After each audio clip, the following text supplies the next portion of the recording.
Hello everybody, James here. Another YouTube exclusive for the Stevie Richards show, and now I've got a video to show Stevie that he has no idea what he's about to see, or most importantly, hear.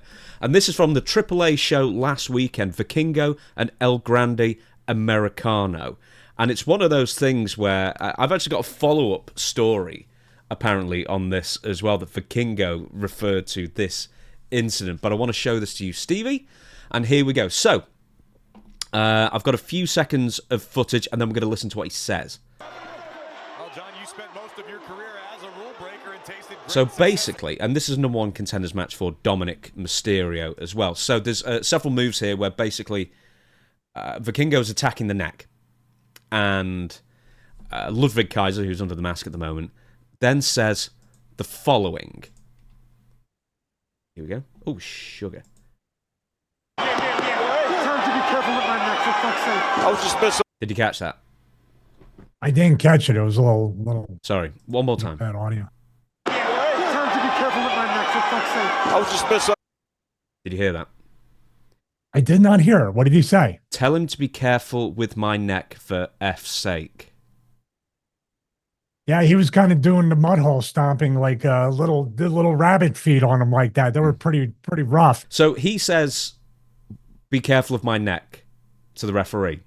The referee then turns to Vikingo and I guess says something. And then a few seconds later, this. Absolutely, just like Vikingo. Oh! Oh, kicked him in the back of the neck. Yeah.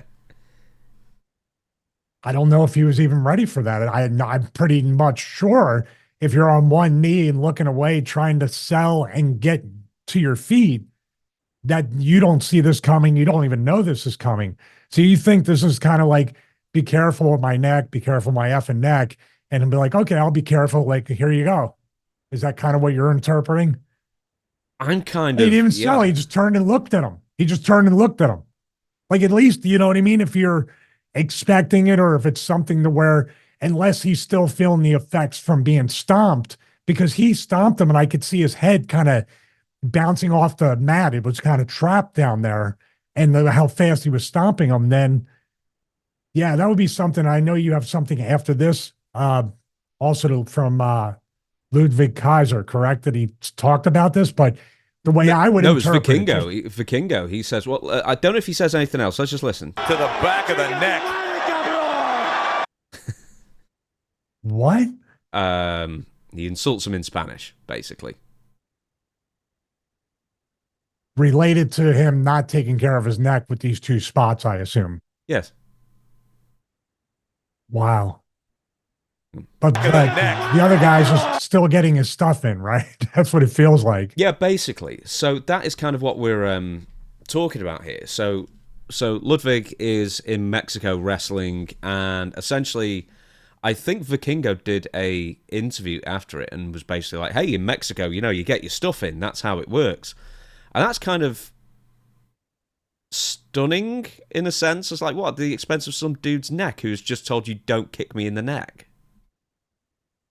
Yeah. Well, but WWE has everything to do with AAA right now and Mexican wrestling. So, yeah, I would look at that. That's not what this is all about. Whether you work in Mexico, Japan, Europe, America, wherever it is, you take care of your opponent. And I know we've talked about the cultural shift of professional wrestling to this, but we never heard anybody outwardly say this is the way it works. I got to get my stuff in, at least not publicly, maybe backstage, guerrilla, whatever. But yeah, why would you? I mean, is there a personal issue here? Which really, that doesn't lend any more to the lack of professionalism when somebody's saying literally in the ring, and maybe it said before the match, maybe Kaiser has some kind of neck flare up or issue where he's like, stay away from my neck. Then the stomps come. And then whether he said that before or anyway, you stomp somebody like that and you tell the referee, tell him to be careful of my effing neck, or just be careful of my neck. And then as I'm selling and I'm on one knee looking off away, you hit me with an enziguri. Even though he tried to work it, it's still like, what are you doing? And then curses at him in Spanish. And it's just like, I'm still getting up my stuff in. This is a wrestler's nightmare, by the way, for both guys, but especially Kaiser. You're trying to tell the guy, work with me. Don't hurt my neck. Don't do this. To the point where you're yelling at the referee to tell him to stop, and he just keeps going. This is where we get in the territory where I didn't watch the rest of the match. Like you said, I'm reacting off something I'm seeing for the first time. This is quite possibly, and especially in Mexico, where this guy's like, I got my stuff in, and he's like, that's not how it works in WWE. Do we have potential to have a shoot here? Or at least no cooperation where both guys could get hurt. I'm wondering if, let's say, Ludwig Kaiser would complain to The Undertaker or whoever else it might be on, one of these big shows, one of the big WWE AAA shows where, WWE is very much taking over the reins of the production and everything else. Because I think you heard Bradshaw on commentary as well. They're going to listen to Ludwig Kaiser over Vikingo 7 days a week on that kind of thing. And that's all it would take is one word saying, hey, I told him time and again to protect me, and he went after my neck. You can't put me in the ring with him ever again. And if one person says that who's, I guess in decent, good standing with WWE, that could really affect Vikingo's career quickly. Well, as it should. If he doesn't get the memo about what this is all about, and it's not about getting your stuff in, and to me, that's an indictment that this guy has zero psychology. When you say that, if your number one thing is to get my stuff in, and that's the way Mexico works, that's not the way the company that has everything to do with AAA being more prominent, in my opinion, right now, to have a big television feel, pay-per-view feel, WWE feel. Let's talk about that. And you have Bradshaw on commentary. Guess what? Bradshaw and the commentators heard that exchange and saw what happened. So even if Kaiser doesn't go to Taker, one of his closest friends is going to say, hey, did you see this? Did you hear this? If not, the Undertaker's on the monitor with the headphones watching and listening, and nothing at all needs to be said, because guess what? Undertaker probably went up to Kaiser and said, hey, man, what was that all about? And if Kaiser's trying to play a political game, would be like, well, it's just I was telling him to take care of my neck, and doesn't say, he kind of hems and haws. That's enough right there. Just like I said before, you don't have to say yes, and you don't have to say no. But if you don't say yes, that's as good as a no. So his kind of like trying to play nice, and Taker would be like, nah, I heard and saw everything. Then John comes up and says, did you hear and see everything? Yeah, I did. Now the wheels are turning. But to me, it's not the political negative, just trying to ostracize a guy just because he's different. You know what I mean? Not because, he's not one of us and he doesn't identify with us. This is, okay, we got somebody that is just going in the business for themselves. And if anything, that guy, he may still say in AAA, he might wrestle his like-minded roster members, but he was on WWE working with Dominic, or teasing the AAA show with Dominic, right? Well, a few months ago. Yeah, very much a WrestleMania as well, yeah. He's one of their featured stars.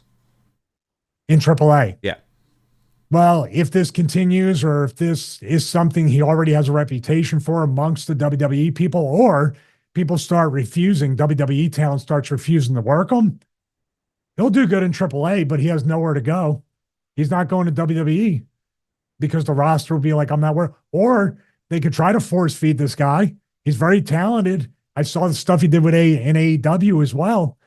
But there he goes. Maybe this is, I don't know. To me, that's terrifying as somebody like Kaiser to outwardly say. And to me, that doesn't seem like, with Kaiser or anybody like that right off the bat, unless this other guy had a reputation for going into business for himself, getting his stuff in, being a bit snug and stiff and sloppy, Kaiser kind of went almost to 100 right away and screamed at the referee. That's not what usually happens if it's a first offense. Does that make sense? Yeah. You ratchet up the reaction over time. There had to be some incidents before this, or a reputation of this wrestler to where Kaiser went in there and basically, because what would happen is he did a little bit of sloppy stuff, and then the next time he grabbed the hold of Kaiser would be like, please just take it easy, please, my neck's hurt, or whatever. Or like I said, previous to the match, and I repeat this because this is not just Kaiser losing his temper. I believe in before the match, he would say, "Hey man, by the way, my neck, I'm having some pinched nerve issues. If you can stay away from my neck or take it easy on my neck, I'd appreciate it." And by the way, those Triple H rings, Triple H owns them. Triple A rings are very stiff, from what I know, from what I've heard, from what I see. They're not bouncy rings. They're even stiffer than WWE rings sometimes.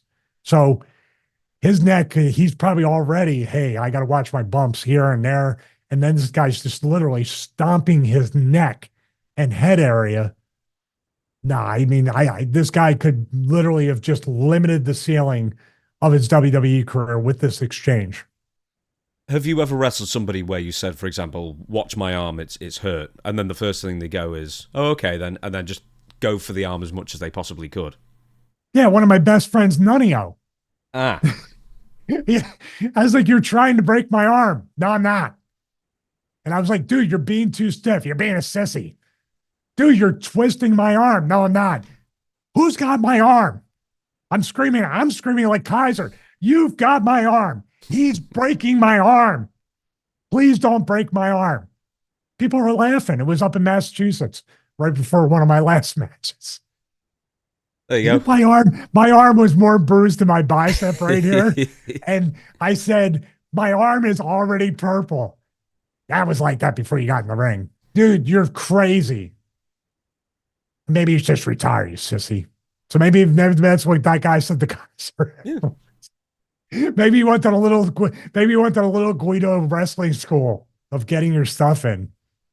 There we go. Well, what a story to end it on. Nunio strikes again. So everybody, thank you so much for watching. This was once again another YouTube exclusive. Once again, I will apologise for Stevie because he hates the fact that his video isn't quite as amazing and his audio is not quite as amazing as it normally is because we're recording this in the Dutch Mantel fashion. But we will see you again very soon. And there is a number calling me right now that I don't recognise, so I've got to go. I'll see you soon.